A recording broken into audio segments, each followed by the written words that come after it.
Hey guys, Tyler here. Project Hail Mary is one of the most surprising movie releases in recent memory. It's doing really well at the box office, and critics and audiences are mostly united in their praise of it. Based on the 2021 novel of the same name by Andy Weir, author of The Martian, Project Hail Mary follows Ryland Grace, a middle school science teacher and former molecular biologist who wakes up from a coma in an interstellar spacecraft. Initially having no memory of how he got there, Grace slowly discovers he is the sole survivor of a three-person crew sent to the Tau Ceti system on a suicide mission. He slowly rediscovers the mission's purpose, even meeting an extraterrestrial he calls Rocky, with whom he forms a close friendship. Most videos on Project Hail Mary I've seen have actually focused almost entirely on Rocky's biology, and if you're familiar with this channel, well, you know obviously that'll happen here as well, in addition to some other thoughts I have on the film too. So with that, let's get started. Since this movie is a new release, I won't spoil the ending or any major plot points or twists, only stuff you know about from the trailers. During the film's flashback sequences, we learn that an alien microorganism called astrophage, Greek for star eater, is causing the sun to dim, which will result in a catastrophic global cooling of Earth within 30 years. The astrophage is impenetrable to any form of electromagnetic radiation, and its hyper-efficient form of photosynthesis allows it to store more energy in its cells than anything we currently know to be possible. Of course, that's in regards to life on Earth. This is life as we don't know it, and it's very reminiscent of the kinds of cosmozoan life forms we see occasionally in Star Trek that can survive the vacuum of space. There are some life forms that have been observed to do this, like tardigrades, and the astrophage takes it to a whole other level. We learn the astrophage has been breeding on Venus thanks to its carbon dioxide-rich atmosphere, forming an infrared line to the sun called the Petrova line. And indeed, many scenes involving the astrophage were actually filmed in camera by removing a filter that blocks infrared light. The astrophage has infected pretty much every other star in our solar neighborhood except for Tau Ceti. Grace is selected by government agent Eva Stratz to study the astrophage, and she gives him access to information about Project Hail Mary, a one-way trip to Tau Ceti, 11.9 light years away, to figure out why it isn't dimming. This mission is what you Americans would call a long shot. Hail Mary. I get it now. In the present, Rocky's spacecraft docks with the Hail Mary, and Grace makes first contact with the five-legged alien. Rocky's species, the Iridians, hail from the planet Erid, orbiting the real star 40 Eridani A, which also happens to be the parent star of the planet Vulcan in Star Trek. Rocky's ship is made of a substance that Grace dubs xenonite, or solid xenon, a substance presumably made possible by Erid's unique biosphere. Erid is the name Weir ascribes to the exoplanet candidate 40 Eridani AB, whose observation was supported by a 2018 radial velocity study, though subsequent studies have shed doubt on its existence. If it does exist, it would have a minimum mass 8 times that of Earth, meaning if it's rocky, pardon the pun, it could have about twice Earth's gravity. This would influence the Iridians' stature, as their muscles would need to work harder to overcome Erid's higher gravitational pull. Its orbit would also be smaller than Mercury's, an Iridian year being just over 40 days, though the Iridians themselves are very long-lived, thanks in part, presumably, to their robust carapace, naturally inspired by crabs. The planet also receives 9 times the amount of stellar flux Earth does, making it very hot, but water-based life, and liquid water itself for that matter, is able to exist due to immense pressures from a thicker atmosphere. Indeed, Erid's atmosphere is primarily composed of ammonia, though life on Erid still uses water as its solvent, and importantly, the Iridians are not silicon-based. They're still carbon-based, much like the Excalbians from the Star Trek The Original Series episode The Savage Curtain. Because they live deep in Erid's pressure layers in an environment cloaked in darkness, Iridians see via echolocation, prompting Grace to create a machine translation system for Rocky's music-like speech.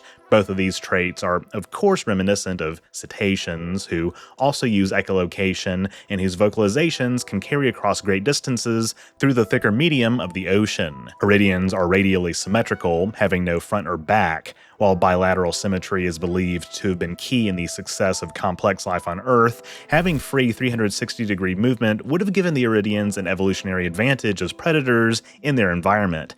That's because this body plan makes them pentadextrous, though they typically stand on 3 legs while using 2 arms to manipulate tools. They hear through their tough, rock-like skin that protects them from the harsh radiation and temperatures of their home star. The way Iridians eat is also unique, since their radial symmetry means they eat and expel waste through the same orifice.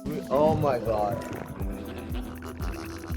Don't worry, they have a way to sanitize that. Interestingly, their blood is made of mercury, and their brains are very unique, being made of crystal, allowing them to store information like computers store data on hard drives. This gives them an effectively eidetic memory and makes them very mathematically inclined, meaning they've never had a societal impetus to invent computers.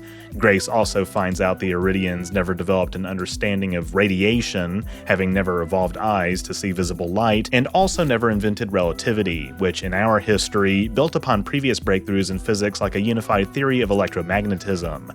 None of this has precluded their ability to make chemical rockets, however, and just like the Hail Mary, Rocky's ship uses astrophage as fuel.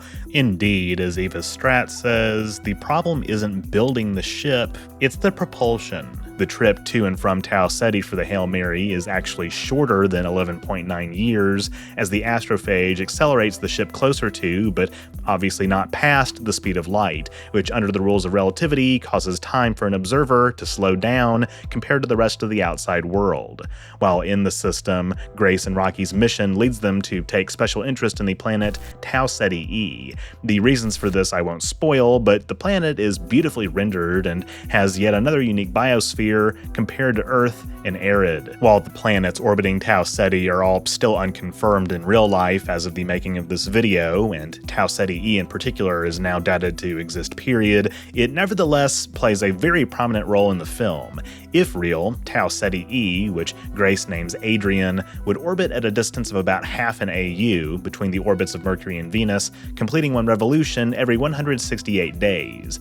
It's been estimated to have a mass 3.93 times Earth's, and if an Earth-like atmosphere were present, its surface temperature would be around 68 degrees Celsius or 154 Fahrenheit, and it's presented as a mini Neptune with a rich, green, methane-rich atmosphere. Like arid, it also lies outside the conservative habitable zone as defined by the runaway greenhouse effect, though it's inside the optimistic habitable zone. This trait is also shared by Venus, given it may have had a habitable environment early in its history, and another reason the astrophage is able to thrive there. Weir also attributes the abundance of life in our stellar neighborhood to panspermia, which many astrobiologists are taking seriously as a possible origin for life on Earth, since we know organic material can survive trips on asteroids, including on interstellar journeys. According to Weir, Tau Ceti is actually the origin of this panspermia event in Project Hail Mary's universe, which, as you may expect, ties in with why it's not dimming like other stars. Such a common origin for life from a solar analog like Tau Ceti is also how Weir was able to justify 2 intelligent civilizations being so close to each other, since solutions for the Drake equation that presuppose a more even distribution of sapient life otherwise separate us by hundreds or even thousands of light years.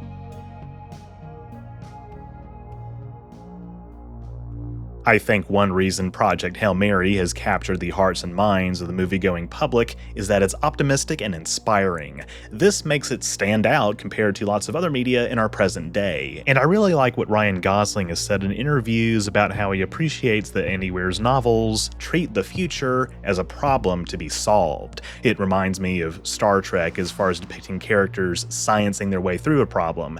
If you haven't seen the film, I definitely recommend it. There's a reason it's already being hailed as one of the best films of 2026. With that, thank you all so much for watching. If you enjoyed this video, be sure to leave a thumbs up down below and don't forget to share it. That stuff really helps me out.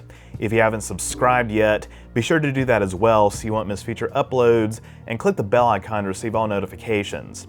If you want to support my work even further, you can become a patron at patreon.com/OrangeRiver, link in the description, or become a YouTube member by clicking the join button on my channel page. By becoming a patron or member, you also get access to awesome perks like behind-the-scenes photos and videos, patron and member-only polls, name in the credits, merch discounts, and more. Or you can drop a one-time super thanks or PayPal donation. All are appreciated. Links to my PayPal as well as my social media and merch store are in the description too. Also, just as a reminder, I do have a second channel, OrangeRiver Plus, where I've uploaded the VODs of lots of my gaming streams with more on the way. And in addition to some other goofy one-offs and extra behind-the-scenes content, I've officially made it my second streaming platform. So be sure to subscribe so you don't miss any new content. That's all I have for this week. I'll see you next time.